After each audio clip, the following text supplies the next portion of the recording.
যেটা বাবা চেয়েছিলেন আমার মেয়ে চাকরি করবে, তো গুরুজি আমাকে ওই রকম একটা চাকরিও উপহার দিয়েছেন।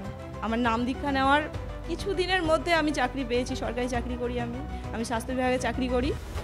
হ্যাঁ, তো কি বলবো, এটা আমার কাছে আমার গুরুজির দান, উপহার।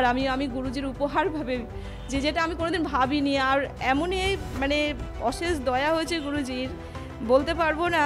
যে আমি ওই দোকানে বসতাম, আমার একটা সময় এলাকার লোক ভাবতে তো পড়াশোনা জানে না, এই যেমন তেমন করে থাকে, দোকানে বসি তো। কিন্তু এই চাকরিটাতে আমি সবসময় না আমার নিজের একটু মানে সবসময় যেটা আমার অভাব বোধ করতাম, যে আমি কাউকে তো কোনোদিন প্রকাশ করিনি, আমি কি পড়ি কি জানি না জানি কোনোদিন প্রকাশ করিনি কাউকে, কেউ জানতো না। কিন্তু এই চাকরি পেয়ে আমার এলাকার লোক ভাবতে পারেনি যে আমি এরকম একটা জায়গা থেকে মানে জায়গায় পড়াশোনা করেছি, আমি এইরকম একটা ফ্যামিলির মেয়ে, কেউ জানতো না। সেই চাকরি সবাইকে জানিয়ে দিয়েছে। সম্পূর্ণ ভিডিওটি দেখার জন্য ডেসক্রিপশন বক্সে দেওয়া লিংকে ক্লিক করুন।